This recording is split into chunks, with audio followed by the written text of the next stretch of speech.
Yang kedua kata Nabi, amlik alaika lisanak. Hendaklah kalian mengontrol lidah kalian, kata Nabi. Man kana yu'minu billahi wal yaumil akhir falyaqul khairan aw liyasmut. Siapa yang memang betul-betul beriman kepada Allah dan hari akhir, kata Nabi, falyaqul khairan, hendaklah dia berkata yang baik. Kalau tidak bisa berkata yang baik, aw liyasmut, diam, kata Nabi. Para penjangga, para sastrawan Arab mengatakan, jaruhal lisan lahut tusam. Kalau lidah yang terluka masih ada obatnya. Wala yaltamu ma jaruhal lisan. Tapi kalau sesuatu yang dilukai oleh lidah ini tidak ada obatnya. Lidah kita berkata kepada orang lain, Masya Allah, tidak ada obatnya. Sampai mati perasaan sakit hati itu masih ada, walaupun sudah dimaafkan.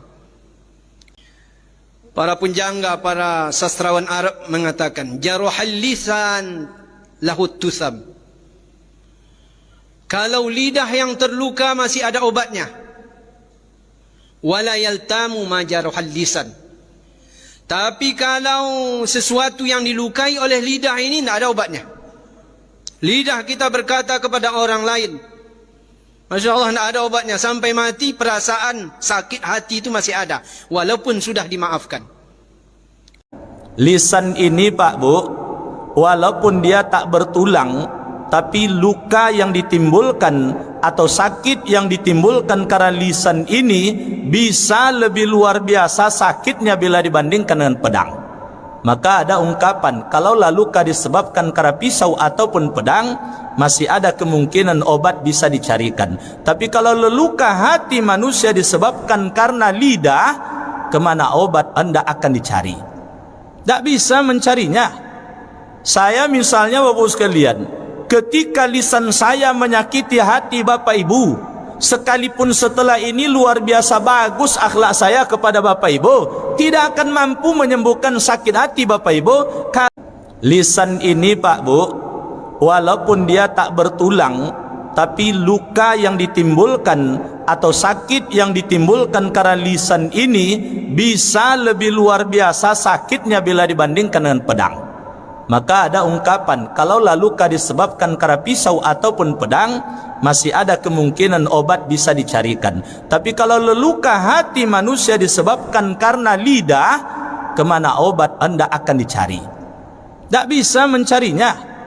Saya misalnya Bapak sekalian, ketika lisan saya menyakiti hati Bapak Ibu, sekalipun setelah ini luar biasa bagus akhlak saya kepada Bapak Ibu, tidak akan mampu menyembuhkan sakit hati Bapak Ibu kalau tidak Bapak Ibu sendiri yang menyembuhkan sakit hati tersebut.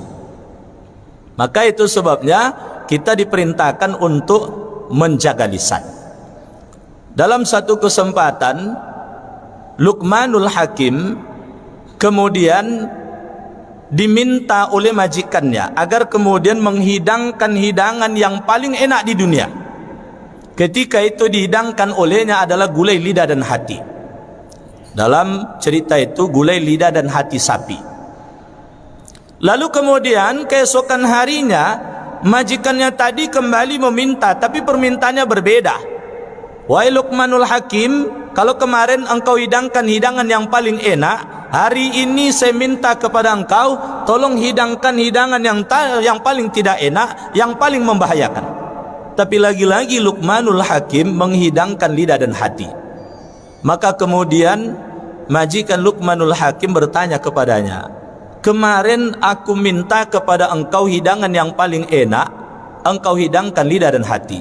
Hari ini aku minta kepada engkau menghidangkan hidangan yang paling tidak enak dan paling membahayakan, lagi-lagi engkau hidangkan lidah dan hati. Apa maksudmu? Dikatakan olehnya, enak dan tidak enaknya hidup ini, selamat dan tidak selamatnya manusia tersebut sangat bergantung pada lidah dan hatinya. Kalau lidahnya lurus, hatinya lurus, insya Allah keimanannya lurus. Tapi kalau kemudian lidahnya bengkok, hatinya bermasalah, tentu iman tidak akan lurus. Maka oleh sebab itu, keharusan kita menjaga lisan adalah sebagai bagian dari ajaran terpenting di dalam ajaran agama Islam. Rasul sampai mengingatkan kita, tahukah kalian kenapa manusia tersebut nanti ketika dilemparkan ke neraka, kepalanya duluan masuk ke dalam neraka? Maka sahabat mengatakan, hanya Allah dan engkau yang tahu ya Rasul. Maka Rasul pun kemudian mengatakan, karena di kepala tersebut ada lidah, yang oleh Imam Al-Ghazali sampai dia jabarkan, ketika membicarakan tentang dosa hati atau penyakit hati, itu hanya 10 dijabarkan olehnya. Tapi ketika membicarakan tentang penyakit lidah atau dosa dari lidah, sampai 24 macam yang diuraikan oleh Imam Al-Ghazali tersebut. Maka oleh sebab itu, pandai kita menjaga lisan kita, insya Allah akan menyelamatkan kita. Tapi kalau tak pandai kita menjaga lisan kita, celaka dan petakalah yang kemudian kita hadapi dalam kehidupan dunia dan akhirat kita. Menariknya hadis tersebut sampai kemudian mengatakan, falyakul khairan aw liyasmut, hendaklah berkata baik. Kata baik yang digunakan di situ adalah menggunakan kata khair, tidak menggunakan kata ma'ruf. Karena berbeda Bapak sekalian. Apa beda antara khair dengan ma'ruf? Sama-sama terjemahan kebahasaannya adalah baik, tapi ma'ruf tersebut baik dalam standar akal manusia.